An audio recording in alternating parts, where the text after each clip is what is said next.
Hai, saya Hilman. Sekarang kita mau menjawab pertanyaan apakah matematika itu penting di programming atau tidak.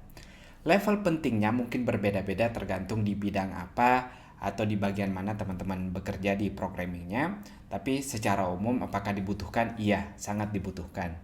Kita mulai dari yang simpel aja mungkin ketika misalnya kita mau membuat sebuah desain, kita mau mengangkat desainnya baik itu aplikasi atau website, tentu teman-teman perlu mengukur desainnya. Oh, desainnya ini lebarnya sekian pixel misalnya atau sekian persen.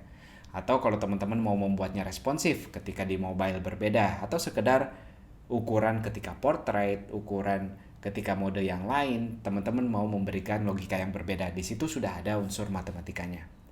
Nah, belum lagi kalau kita bicara tentang core logic atau inti dari logika dari aplikasi tersebut. Misalnya teman-teman uh, membuat aplikasi keuangan kasir. Tidak mungkin kalau teman-teman sama sekali tidak mengerti matematika di situ. Teman-teman harus paham paling tidak basic-basic dari matematika seperti penjumlahan, pengurangan, persentase, pembagian, perkalian, dan seterusnya. Nah, levelnya sejauh apa mungkin tergantung dengan bidang yang teman-teman tekuni atau apa masalah yang teman-teman sedang hadapi.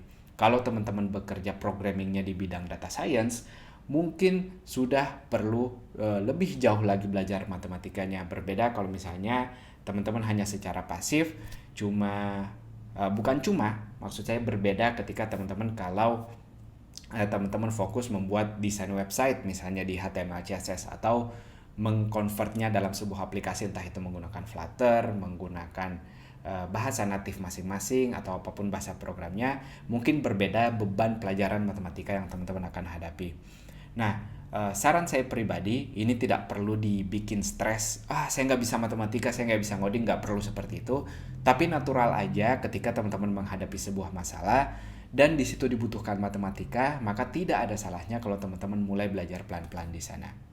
Nah, ilmu apapun kalau teman-teman punya pasti secara langsung atau tidak akan membantu di sana. Jadi, kalau teman-teman bilang saya jago matematika, langsung atau tidak langsung teman-teman akan merasakan manfaatnya nanti. Untuk sebaliknya, teman-teman yang merasa saya nggak jago di bidang A, jangan langsung minder.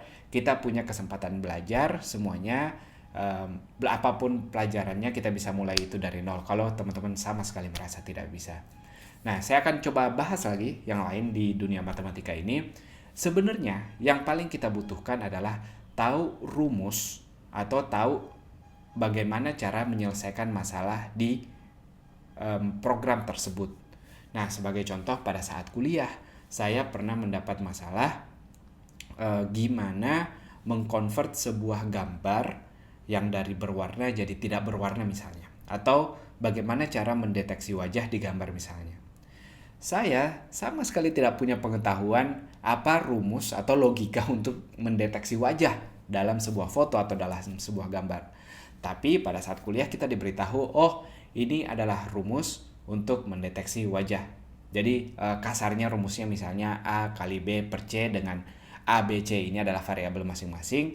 Misalnya A itu cahayanya, B ini letak posisi mata misalnya, C semuanya sudah diketahui, kita tinggal mengimplementasikan rumusnya. Nah, di sini tentu kita menggunakan matematika, tapi kalau kita mundur sedikit, yang kita perlu ketahui sebenarnya adalah formula atau rumusnya. Jadi dalam kasus-kasus tertentu, teman-teman perlu mencari rumusnya di dunia nyata. Oh, apa sih rumusnya di dunia nyata? Rumusnya ini yang kita terjemahkan ke dalam sebuah bahasa program. Contoh yang paling simpelnya mungkin ketika teman-teman mau menghitung sebuah luas kotak dalam sebuah program, kita nggak bisa langsung tahu begitu aja berapa luas kotaknya, meskipun dalam beberapa bahasa program mungkin ada library yang bisa kita ambil langsung. Tapi kalau kita mau menghitungnya secara manual, kita perlu tahu rumusnya itu. Misalnya menghitung kotak panjang kali lebar. Maka di programnya kita bikin rumus variabel luasnya didapat dari variabel panjang dikali variabel lebar. Itu contoh simpelnya. Nah, jadi saya ulang sekali lagi, matematika itu sendiri dibutuhkan dan mungkin bervariasi kebutuhannya sejauh mana. Tapi untuk teman-teman yang merasa kurang, kesempatan belajarnya selalu ada, kita bisa selalu belajar itu dan tidak perlu takut, kita bisa membuat semuanya sealami mungkin. Artinya kita tidak perlu belajar khusus, sebelum coding saya harus belajar matematika dulu. Kita nggak harus ngelakuin itu, kita bisa sambil bertemu masalahnya, sambil mencari rumusnya atau belajar konsep dari matematika tersebut. Itu dia, semoga bermanfaat, sampai jumpa.